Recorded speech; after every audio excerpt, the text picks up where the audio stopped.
I need to replace these carriage bolts with some new longer fasteners, and I got a super secret way of holding them in place so they don't fall out during the install.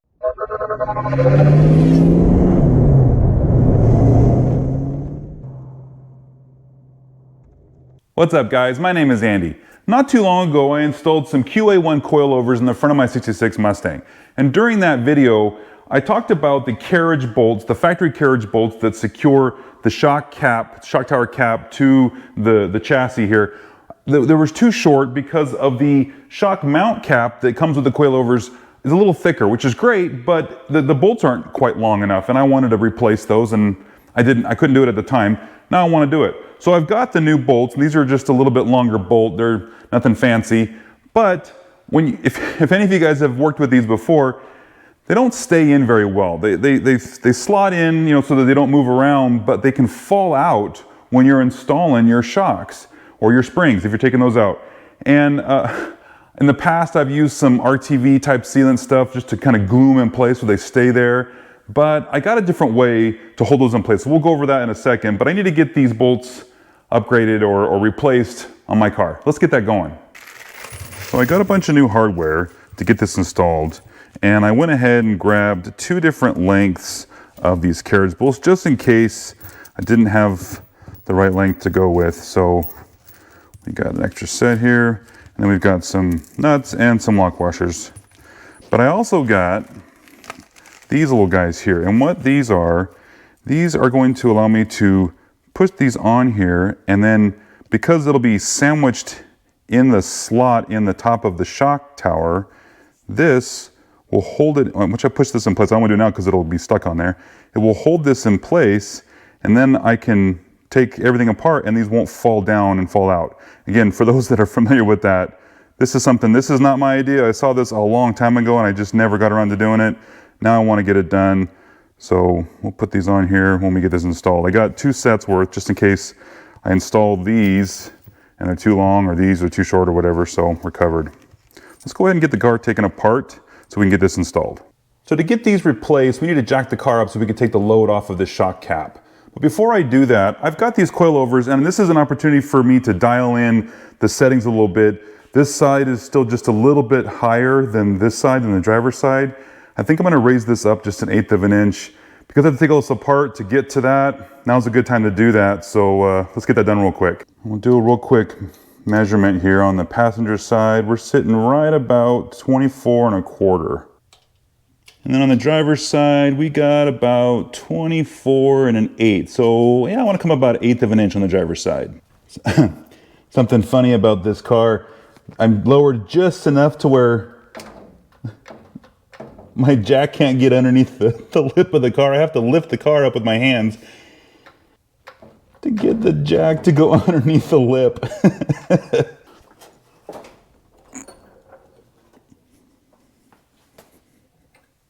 Now that we got the car up on jack stands, we can go ahead and remove, in this case, I'm going to remove this top bolt here, and then that will release the shock from the shock cap. Then I can take these off, and then I'll have to do the same thing on the other side and get those out of there. I might have to loosen up the bolts back there in the export brace to get these out of here. But before I take that shock tower apart, I did need to raise this up. So I've got this top perch up around 1/8 of an inch or so, give or take.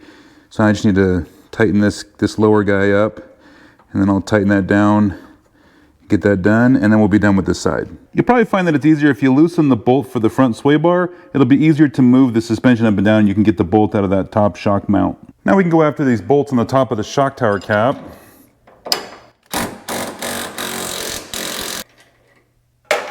And you may find that you need to put a jack underneath the lower control arm to take the tension off of this, and just so you can pull this bolt out.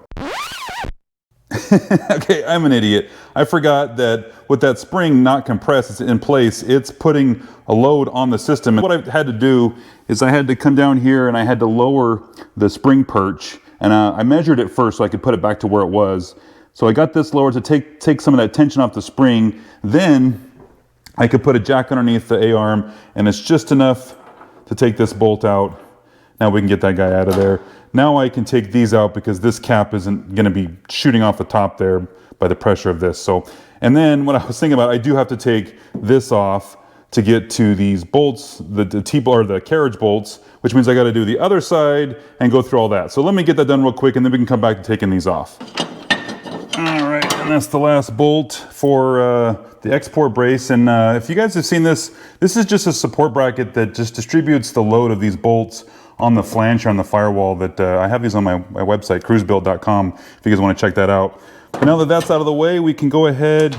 That other side's done, this is all done. Now we can go after these 1/2-inch nuts that are holding these carriage bolts onto the shock tower cap. One thing I did want to point out before we take this off, it's kind of hard to tell on camera, but the end of the bolt is actually below the exterior surface here of the nut. So I'm missing about a thread or two of engagement, and that's probably fine, but there's no reason to shortchange this when I can just put in longer bolts.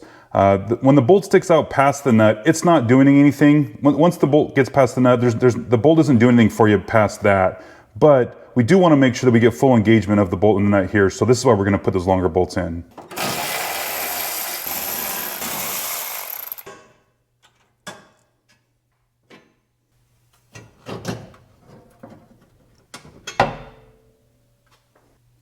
All right, so you can see these are even kind of glued in with some kind of something just to hold them in place so they don't fall out. And you can see how much shorter these are. But notice how flat that head is. That's something we need to talk about here in just a second. But, no, now I gotta go find that. Let's get the rest of these out of here, and then we'll take them over to the bench.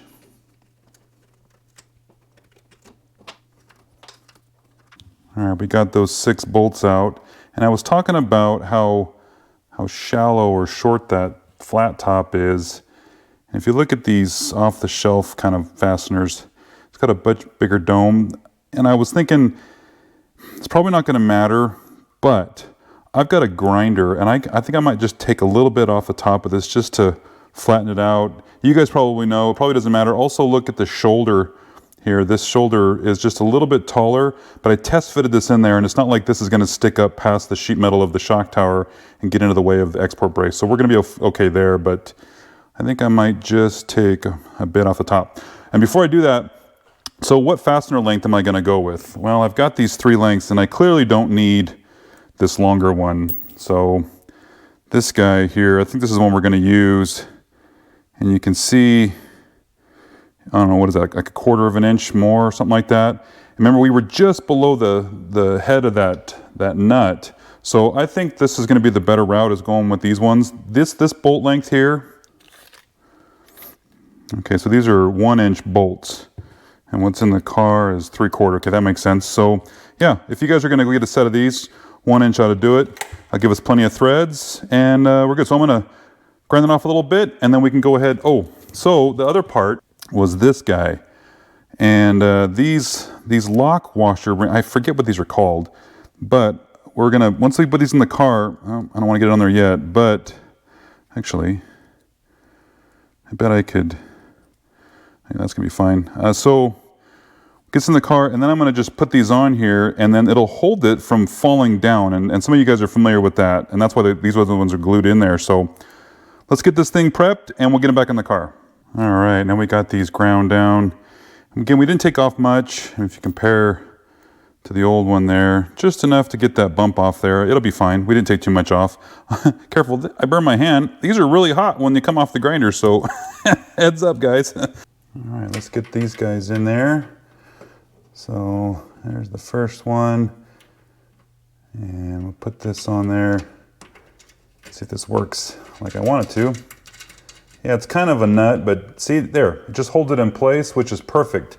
Right now that spring is loose, and sometimes that would hold these in place, but I can't rely on that right now. So, and then it's so thin that it's not going to affect the Monte Carlo or the export brace. So let's get those other ones put in place.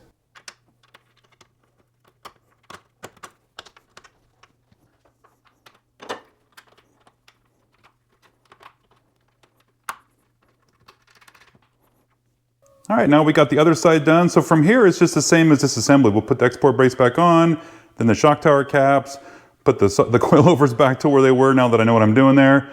Then we can go ahead and put the car on the ground. All right, we got everything back in place. You can see now that the head of that fastener sticking out that bolt That is much better. That's much more what we were looking for. And this is something that if you were going to be doing this, where you're taking this suspension apart up front, you're taking your springs out, whatever you're doing shocks or something, this is a good time to upgrade these bolts at that point, just because you have to go through all this work just to do this. If you're already in there, I recommend doing that.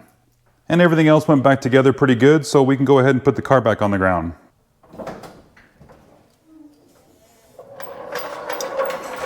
All right, so that was supposed to be an easy install. It ended up taking a lot longer than I thought.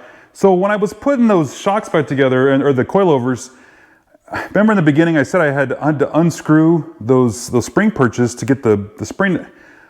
I don't know why I had to do that. I don't know enough about that. This is my first time with coilovers. Maybe I don't know what I'm doing. That's probably what it is.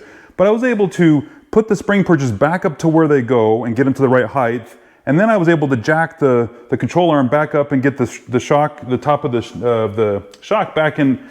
I don't know why I couldn't do that to begin with, but either way, here we are. I got it done. Everything's back in place. Everything's set. So I can go ahead and put some more miles on. And again, I was saying earlier on those lock washer things, those like a retaining washer or an internal, it's not one of those internal stars. I forget what the name of that washer is. But it's very thin. You can get them at your hardware store. You know, those fasteners are just 5/16 by 18 thread with they're 1 inch long carriage bolts. Again, and you can get those at your hardware store pretty easily. So, and then you just get these upgraded and you're good to go. So, all right, guys, if you like the video, give me a thumbs up. And if you subscribe, I appreciate it because it helps my channel out. And we'll see you in the next one.